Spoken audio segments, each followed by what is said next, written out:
Pendengar yang budiman dimanapun Anda berada, sebentar lagi kita akan mendengarkan bincang sastra yang akan membahas puisi dari karya Chairil Anwar yang paling terkenal yang berjudul Aku. Sebelum itu ada baiknya kita membahas sedikit tentang biografi dari Chairil Anwar. Chairil Anwar lahir di Medan tanggal 22 Juli 1922. Ia mulai muncul di dunia kesenian pada zaman Jepang. Chairil pun seorang yang mencintai tanah air dan bangsanya.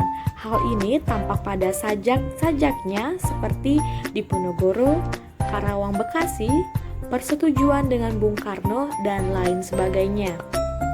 Chairil Anwar mulai banyak dikenal oleh masyarakat dari puisinya yang paling terkenal berjudul Semangat, yang kemudian berubah judul menjadi Aku.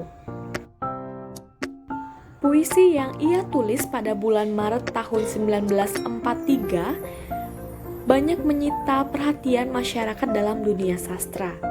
Dengan bahasanya yang lugas, Chairil Anwar berani memunculkan suatu karya yang belum pernah ada sebelumnya. Nah, pada saat itu puisi tersebut mendapat banyak kecaman dari publik karena dianggap tidak sesuai sebagaimana puisi-puisi lain pada zaman itu. Nah, langsung saja kita membahas tentang makna dari puisi Aku. Sesuai dengan judul sebelumnya, puisi tersebut menggambarkan tentang semangat dan tak mau mengalah seperti Chairil sendiri. Pada lirik pertama, Chairil berbicara masalah waktu, seperti pada kutipan, "Kalau sampai waktuku." Waktu yang dimaksud dalam kutipan pertama adalah sampaian dari waktu atau sebuah tujuan yang dibatasi oleh waktu. Chairil adalah penyair yang sedang dalam pencarian bahasa ucap yang mampu memenuhi luapan ekspresinya sesuai dengan yang diinginkannya, tanpa harus memerdulikan bahasa ucap dari penyair lain saat itu. Chairil juga memberikan awalan kata kalau yang berarti sebuah pengandaian. Jadi, Chairil berandai-andai tentang suatu masa saat ia sampai pada apa yang ia cari selama ini, yaitu penemuan bahasa ucap yang berbeda dengan ditandai keluarnya puisi tersebut.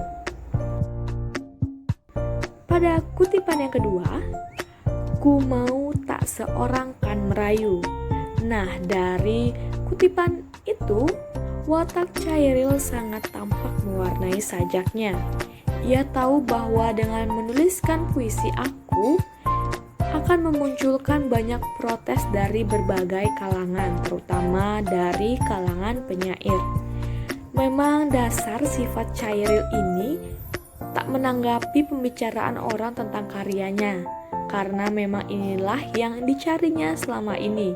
Bahkan ketidakpeduliannya itu lebih dipertegas pada lirik selanjutnya, pada kutipan ketiga. Adapun kutipan ketiga, yakni "tidak juga kau." Kau yang dimaksud dalam kutipan ketiga adalah pembaca atau penyimak dari puisi ini. Ini menunjukkan betapa tidak pedulinya Chairil dengan semua orang yang pernah mendengar ataupun membaca puisi tersebut, entah itu baik ataupun buruk. Berbicara tentang baik dan buruk, bait selanjutnya akan berbicara tentang nilai baik atau buruk dan masih tentang ketidakpedulian Chairil atas keduanya. Adapun kutipan selanjutnya berbunyi, "Tidak perlu sedu-sedan itu. Aku ini binatang jalang, dari kumpulannya terbuang." Zaini, salah satu seorang sahabat Chairil, pernah bercerita bahwa ia mencuri baju Chairil dan menjualnya.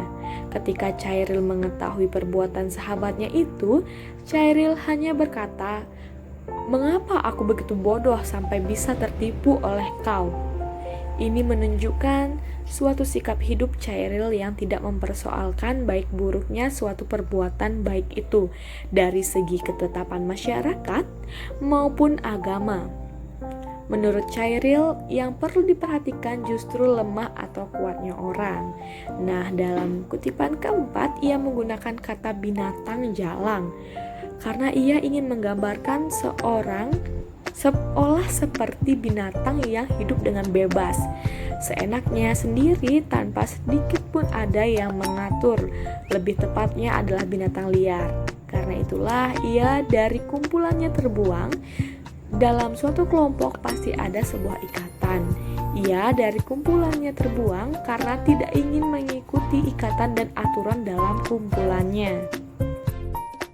Nah, pada kutipan selanjutnya, biar peluru menembus kulitku, aku tetap meradang, menerjang, luka dan bisa kubawa berlari. Berlari hingga hilang pedih perih. Peluru tak akan pernah lepas dari pelatuknya, yaitu sebuah pistol. Sebuah pistol seringkali digunakan untuk melakukan sesuatu. Nah, pada kutipan kelima tadi, bait tersebut tergambar bahwa Chairil sedang diserang dengan adanya peluru menembus kulit, tetapi ia tidak memperdulikan peluru yang merobek kulitnya itu. Ia berkata, biar.